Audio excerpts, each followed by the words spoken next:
teenager Anik was always in lockdown, or so she told me. And every morning I used to call her and say, Anik, are you okay for food? Are you okay for medicine, or do you need any medicine? Has the power come on? What about your data? Can you send your reports to NTT in time? And her answer was, Shan, I'm fine.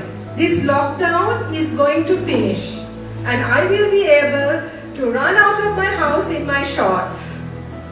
Anik had always hope. She knew that there was a light at the end of the tunnel. She knew that one day she would be out and the rainbow would be in the horizon. But the sad thing is that for people in Punahari, it's always locked down. While we can leave our home when lockdown is over and go to the grocery stores to buy rations, very few people in Punahari have a balanced diet. While we can get into our cars or a bus or a tuk or a train and go where we need to go, there is no dependable transport. And while we know that we can go to the doctors or to the chemists, the people in Punahari have no proper medicine available to her. I was so sad a few years ago when a little mom told me, with a tiny baby, I have to first go by boat, then by trishaw, then by bus, and then by trishaw again to give my little baby her 3-in-1. That is what the people in Punahari face. It's always locked down to them. And they have no hope.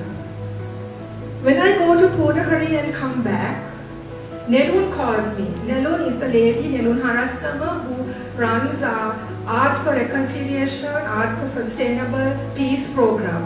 And she said, Shan, why are you feeling down? You achieved something. And I was always feeling down. I used to feel down when Vinod used to tell me, Shan, shall we put a smile on the little children's face and give the preschool children water as well? A month ago, when I went to Punahari and Dr. Simon Langdon came with me, Bridget told me, Shan, the children go to school hungry. I didn't reply because I didn't know what to say. On Wednesday, when I called Mr. Krishnendran, he's the divisional secretariat, he said, because of the cyclone, many people don't have rooms. And I said, just send me what you need. I can't promise, but we will try to do something for the people. We are their hope. We are the light at the end of their tunnel. We are the rainbow in the horizon.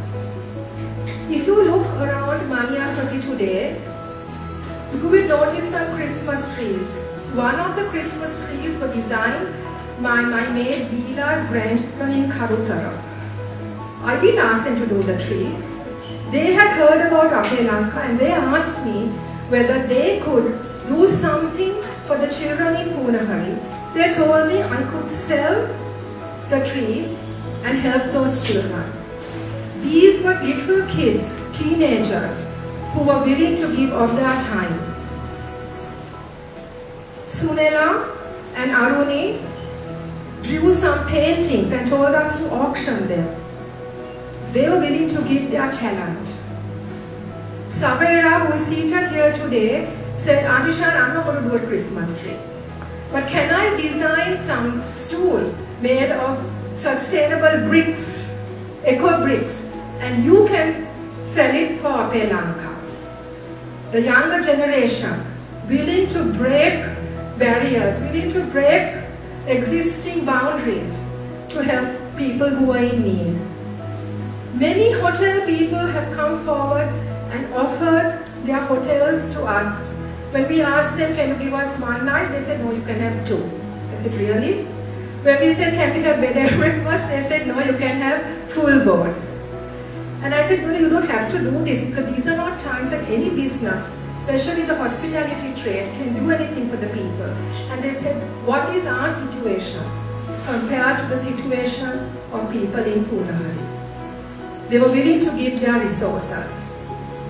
I believe that if we are a people who care to dare, if we are a people who want to partner one with the other and do something for our people in any way possible, just one step at a time, we can make a Sri Lanka, and Ape Lanka we are proud to call our home. Over the last few years, really 5 years, I have been going to Punahari very often. And I realized that as much as we are their hope, they are also our hope. Because they represent a Sri Lanka that is fast fading away, a Sri Lanka that we are forgetting. When we gave over the water purifying systems to the villagers of Veeraville, Valepadu and Veerapundi Mune, Salinda, who is seated here, and I had many discussions and we had many concerns because we felt, what if everybody went to the well at the same time? What if people took more water than they were supposed to take? What if the well water got polluted? And we just decided, okay, let's wait and see. And today the only comments that we have got is, the water is very good tasting water, madam. We have enough water, thank you, for cooking, cleaning, washing and doing our home gardens.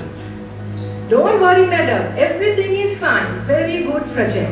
When I met Praveen Yanam at Barefoot just a few days ago, he said to me, Shah, this is an excellent project.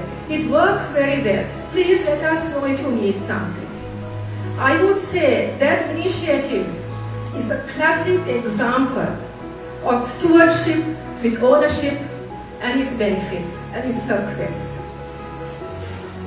When I went to give produce and seeds and things to the villagers, we were very happy that they got them. But there was also the concern that how are they going to take their compost and their pora and everything that we had given them. It was quite a substantial amount of things.